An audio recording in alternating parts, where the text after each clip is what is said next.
It was a quiet Saturday morning when Joe Biden answered a phone call that would change his life forever. On the other end of the line was a woman with a bright laugh, soft voice, and the kind of warmth that could melt away years of pain. Her name was Jill Jacobs.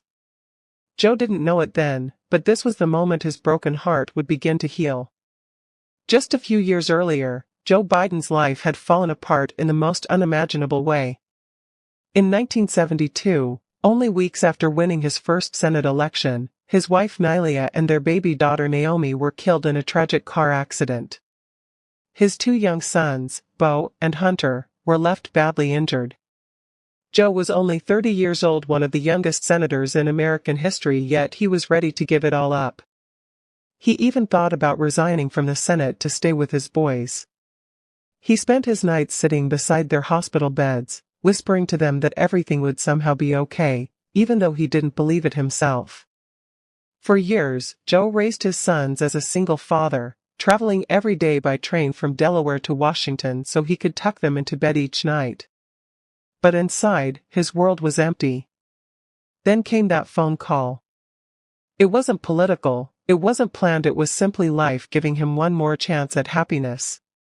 Jill Jacobs was a teacher, kind-hearted, independent, and full of laughter.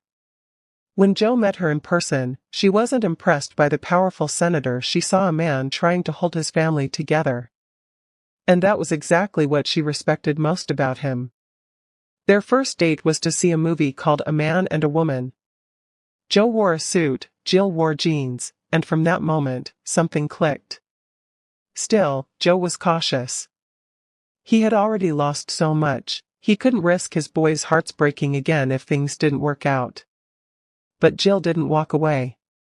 She became part of their lives, attending soccer games, helping with homework, and bringing back the sound of laughter to the Biden home. Joe proposed to her 5 times before she finally said yes. She wanted to be absolutely sure she could love his sons as her own, and she did. On June 17, 1977, they got married in New York City, with Beau and Hunter standing right beside them. Joe said that when he looked at her walking down the aisle, he finally felt whole again. Years later, Joe often said, "She gave me back my life." Jill wasn't just his wife, she was his strength, his balance, and his reminder that love can rebuild what tragedy destroys. Even during his toughest days in politics, she stayed by his side, steady and strong. Theirs isn't just a love story, it's a story of healing, of second chances, and of faith that after darkness, light can return. Because sometimes, the heart that's been shattered the most ends up loved. Whose inspiring story of politician would you like to hear next? Tell us in the comments below.